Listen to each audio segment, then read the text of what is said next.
I'm about to show you how to make this delicious, fluffy, flavorful, moist quiche. But just before that, here's our sponsor for today's video. Hey everyone, this video is sponsored by Circle DNA. It is the world's most comprehensive DNA test. All you have to do is register your kit, rub your cheeks with the swab, and then you simply just put it back into the test tube, put it back into the box, and ship it away. I'm excited to get my results back. Here, just got my Circle DNA results back, and oh my goodness, I am so excited to share it with you guys. I got so much more information than I was even expecting. Everything from my diet to nutrition, being my sports and fitness, telling me how to optimize my training according to what my DNA says, all the way to ancestry composition. And let me tell you, I thought I was through and through Indian. Like, there was no doubt about it. I 100% thought that. But my test results told me that I'm 82% South Asian, which makes sense, but then 14% European and 2.5% African. Now, that really blew my mind. I had no idea, but it was so cool to see that. It tells me, unfortunately, that my optimal diet is gonna be a low carb diet. Now, I love my breads and my pastas, but you know what, innately, I kind of knew that. I've never seen such an in-depth DNA test and it telling you so much. Let me tell you about my favorite one. It tells you what your dancing ability is and what your musical ability is. Now, dancing ability, not gonna lie, below average. Was that a surprise? No. But what was a surprise, or was it, or wasn't it, was my musical ability. I am officially declared by Circle DNA gifted when it comes to musical ability. So if you want me to write any music for you, you want me to compose anything, you want me to listen over anything, Beyonce, Jay-Z, you got my number. Call me. Gifted right here. That's all you need to know. If you would like to try out Circle DNA and find out so much information that can really help transform your life and help you live optimally, then go ahead and check them out. I left the link in the caption, and you can use my code RADI to get 33% off your order. So go ahead, check them out. You won't be disappointed. Hey everyone, today we are going to be making chickpea flour quiche muffins with feta, herbs, and just squidgy goodness. Yeah, squidgy goodness, that's fine. So let's talk about what we're putting into these muffins. Now, I have made it in many different ways.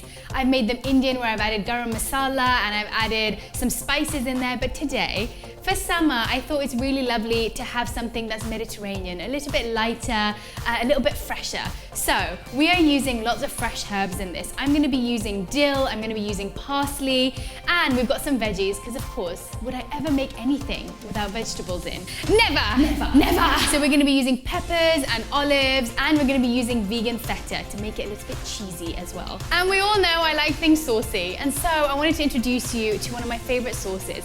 I've often used these ingredients as a pasta sauce, but today we're gonna use it for this quiche. Is it a quiche though? Would you say it tasted like a quiche? Yeah. It is a quiche. For this quiche, I'm gonna be using a roasted red pepper and tahini sauce. It goes so well with the flavors of the muffins. So let's get right in there and make the muffins first. Sieve your flour first, and then let's start with all our dry ingredients. Give it a good mix, and then pour in your water and oil. A good squeeze of lemon. Next, you're gonna add in all your veggies. So your chopped peppers, mixed herbs, your chopped olives, hing or asafoetida. And if you like yourself a bit of chili, then I'm using Greek pepperoncini. I can't say it, but that's what it's called. Pepperoncini.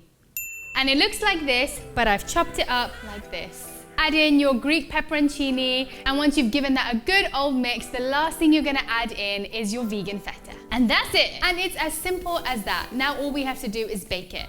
So you're gonna grab your muffin tray, and I like to spray mine down with some oil just to make sure it doesn't stick. And then all you have to do is pour it in. When I am putting it into the muffin tray, I like to make sure I've got an even distribution of the liquid and the veggies at the bottom. Make sure you're mixing it up as you're pouring it into between each pour. That way you'll have a very evenly spread muffin.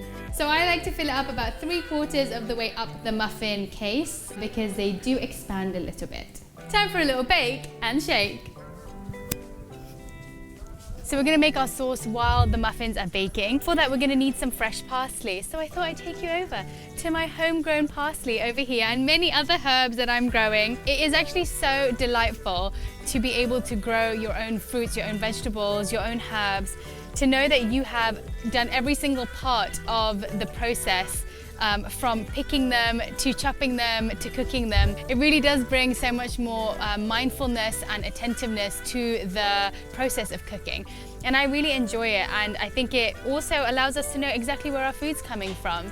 And it helps us appreciate it as well, because we're constantly seeing it grow, and so you almost appreciate it so much more. I always think twice before picking. I'm like, is this gonna be like really worth it, or shall I wait, or should I leave it for another time? Today is definitely a day we're gonna use our homemade parsley. Homemade, homegrown parsley. And so I'm just gonna pick some here. You can tell I've used quite a bit of my parsley, so I need to replenish that, but I'm gonna grab some coriander as well. Oh, I might grab some mint too, actually. Why not? Seeing as it's right here. We are back in the kitchen, and this sauce doesn't take many ingredients. We have our roasted pepper, tahini, a little bit of almond milk or any non-dairy milk that you'd like to use, lemon, and then whatever fresh herbs you have. I'm gonna be using parsley and mint and a little bit of paprika. So when it comes to the roasted pepper, I love roasting mine at home. I have instructions for how you can do that on my website, which will be linked below, but it's really easy. You put oil on your pepper, you put it into the oven at a high heat, and then it will look beautiful like this. The best way to use it is by removing the skin and the seeds on the inside. Not only will it grind up to be smoother, but also a lot of the acidic properties of peppers and tomatoes are held in the skin and the seeds. So it's recommended, if you do suffer from acidity, or actually for anybody really, it's better to remove the skin and the seeds. So we're gonna do that before we put them in the blender. This color always makes me so happy. Look how beautiful that orange is.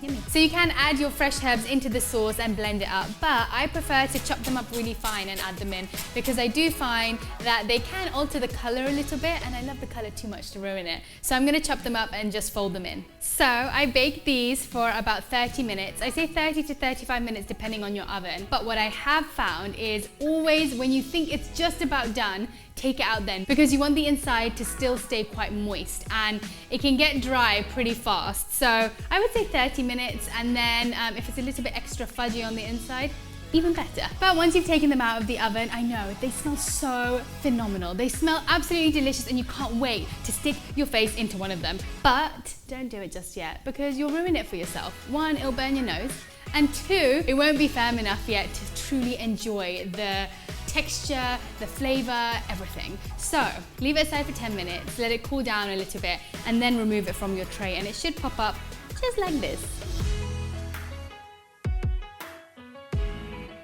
Wait, say a prayer of gratitude before you take a bite. I know, it's so difficult, it looks so good, but just say a moment, take a moment to say thank you to every single person and every single thing that has allowed this beautiful dish to come together.